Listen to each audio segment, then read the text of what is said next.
nós vamos aprofundar algumas questões relacionadas a todo o bastidor cognitivo desse reaprendizado, dessa nossa reeducação ao qual a gente se propõe aqui no Movimento Vencedor. E assim, eu convidei uma grande especialista do assunto, que é a professora, psicóloga, mediadora, Thelma Crespo, que além de tudo isso também é minha amiga. Em qualquer movimento de aprendizagem, Michele, seja na educação formal ou mesmo no processo como você está fazendo no Movimento Vencedor, a gente pode perceber num primeiro momento como a gente reage frente a algo novo, frente a uma aprendizagem nova. Então é muito comum a gente, diante de uma dificuldade, apresentar certos tipos de pensamento. Por exemplo, eu não sei. Eu não dou conta, eu sempre fui assim, isso sempre acontece comigo, tudo sempre foi desse jeito. Então, nós temos alguns pensamentos automáticos que já servem como um bloqueio inicial de aprendizagem, né? Mediante qualquer dificuldade. Então, o que eu vejo que é importante? A gente, num primeiro momento, observar o que a gente tem, como é que a gente reage. Que tipo de pensamento que é? E fazer algum tipo de mudança. Então, por exemplo, algumas palavras são bem um tipo de armadilha mental, porque elas colocam um ponto final no processo de aprendizagem, né? Então, quando eu digo eu sempre fui assim, eu estou demonstrando que eu não tenho capacidade de mudança, né? E que eu sempre continuarei assim. Então, quando a gente pega palavras como sempre, nunca, tudo ou nada, nós estamos sendo muito categóricos numa situação e colocando ali uma primeira armadilha ali naquele processo, né? Grande obstáculo. Um grande obstáculo, que muitas vezes a gente para ali, né? Então, eu tenho essa dor, mas eu sempre tive, ou eu não sei trabalhar com ela, eu vou trabalhar com o que eu conheço, e eu conheço uma única forma de funcionar, né? E às vezes é ficar muito estático e parado. Isso. Com medo de fazer qualquer movimento, né? Ter aos poucos alargar a sua área de possibilidade de movimentar. Porque se você se enrijece achando que está se protegendo, isso na verdade está piorando a situação. Eu mesma vivenciei isso na prática, trabalhando com a questão do movimento, né? Eu percebi que a única forma com que eu resolvi esse problema era tentar me preservar não fazendo movimento. E nesse processo de trabalho em conjunto a gente foi descobrindo isso, né? E foi vendo outras alternativas. Então a capacidade de ver outras alternativas de resposta para um problema é uma função cognitiva importante. Interessante. Porque demonstram outras saídas, né? Outras formas de funcionar que podem ser mais eficientes do que aquela que a gente vem já atuando há muito tempo, né? É bacana ele identificar se ele tem esses bloqueadores do aprendizado. Então assim, eu não consigo, por exemplo, né? Mudanças muito simples e não é nenhuma técnica de outro mundo, né? É uma coisa assim só para a gente destravar esse bloqueio para aprendizagem. Por exemplo, eu não sei ainda, mas eu quero conhecer. Já muda totalmente a panorâmica, né? A visão do problema. Então, eu acho que é bacana até a pessoa escrever como é que ela está funcionando e relativizar aquela frase. Não deixar aquilo tão fechado no problema. Então, eu sempre fui assim, ou fui assim até o momento, mas quero descobrir formas novas de funcionar, por exemplo. Muda também tudo. Perfeito, né? Excelente. A partir daí, a pessoa começa a ter uma postura, uma predisposição à mudança um pouco maior, né? Então, quando eu estava lá travadinha, segurando, por exemplo, o meu joelho, que eu tinha medo até de fazer exercício para não machucá-lo, eu estava numa única forma de funcionar. Quando eu fui me inteirar da situação, ver outras possibilidades, eu comecei a experimentar. E experimentando a gente vai vendo o resultado. Vendo o resultado a gente se motiva. Né? Essa condição é muito importante, porque às vezes assim, no início pode ser até doloroso, né? Essa mudança. Você Mudar sai de não uma é zona de fácil, né? conforto, né? Você Isso, sai de isso. uma zona de conforto. E essa zona de conforto, às vezes, é tão emocional porque a gente tem medo, né, do que vai acontecer. A hora que você vai lá e experimenta, que você vê que não é tão bicho de sete cabeças assim, que você vê que Uhum. nada de muito ruim aconteceu, É, aí é. realmente, né, você começa a se motivar. Poxa, eu estou conseguindo fazer um pouquinho a mais do que eu conseguia antes. Eu estou conseguindo, né, subir um lance de escadas que antes eu não conseguia. E isso, gente, tem que vibrar, tem que fixar na cabeça, fixar na memória, né? É. Isso que você está falando tem a ver com uma outra função cognitiva, que é a função da comparação. Ah, legal. Então, quando eu desenvolvo isso, então eu observo o seguinte: bom, acordei com dor, mas eu vou fazer o exercício que eu aprendi lá no vídeo com a Michele, vou fazer exercício. Experimentei exercício, como é que eu estou agora? Então, essa capacidade de observar o antes, o durante, o depois, fazer esse comparativo é muito importante em termos cognitivos, em termos de aprendizagem e dessa reeducação mesmo, né? Porque é só com essa comparação que a gente consegue ver se houve mudança ou não, né? O que mudou de fato, o que permaneceu, né?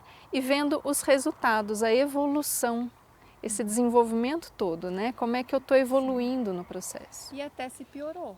Porque se Isso, piorou, isso. a gente precisa entender uma coisa, que no sistema músculo-esquelético, aquilo que piora muito rápido, também pode melhorar muito rápido. E assim, a forma como a gente pensa, a forma como a gente aprende tem um impacto direto na questão do corpo, né? Então, essa comparação e desenvolver, por exemplo, a conduta de planejamento, né? Ah, interessante Então, eu isso. tenho um programa com uma série de opções para trabalhar, por exemplo, a cervical, né? E eu posso elaborar ali um planejamento para a minha vida, né? Essa conduta mostra uma condição cognitiva mais eficiente por parte da pessoa. A gente pode usar aí essa conduta de planejamento para tudo na vida. E quando a gente planeja, a gente sai daquela condição de tentar acertar, errar, tentar de novo, acertar, errar. Quando a gente está planejando, a tendência ao erro diminui, né? Então a gente pode fazer uma condição mais sistematizada, mais organizada, isso também motiva. Porque se eu planejo um pequeno passo que seja, né? Então é aqueles 5 minutos naquele dia que eu vou fazer algo. E aquilo ali eu vejo que o somatório vai dando um resultado, isso também mostra uma capacidade de aprendizado, né? Sim, Porque o aprendizado ele é acumulativo, isso. né? A gente precisa repetir, a gente precisa exercitar, né? E ela vai vendo esse resultado, então isso também vai ajudando o processo de reeducação e o processo da própria motivação. Sim. São aqueles hábitos, os mais bobos que a gente pensa que não tem nada a ver com aquela dor horrorosa que teve aquele dia, mas tem. Então, se você tem essa noção e se planeja, né? Por exemplo, qual é a tecla que a gente mais bate aqui no movimento vencedor? É a condição da postura, né? Então, a condição da postura é o quê? É a resposta que nós damos à gravidade, que é uma lei do nosso planeta. A gente não tem como negociar. Essa lei cabe para todo mundo. Todos os viventes aqui são submetidos à lei da gravidade. Então, o que acontece? Se eu não dou uma resposta para essa lei, se eu fico o tempo todo assim, e eu achar que isso não vai ter interferência na minha vida, é um erro. Então a gente erra muito isso, eu vejo várias pessoas repetindo esse erro. Mas porque às vezes ela ainda não se deu conta, não fez, juntou causa e efeito. Isso. Para poder se dar conta e incluir isso na rotina, pouco a pouco, para que a memória vá se estabelecendo, para que a coisa vá virando um novo hábito, né? De sentar melhor, de andar melhor, de ficar melhor, com a postura melhor. Né? Isso tem também a ver com um processo de autoobservação constante, né? De se observar, perceber, definir com clareza o que está acontecendo, né? Qual é o problema de fato, como é que eu faço para resolver. Então você vê, são mobilizadas várias funções cognitivas, várias funções do pensamento para a gente sustentar essa evolução, né? Sustentar essa mudança, né? Sim. Como você percebe, como você vê que as pessoas podem colocar em prática esse planejamento sem a necessidade de ter a dor.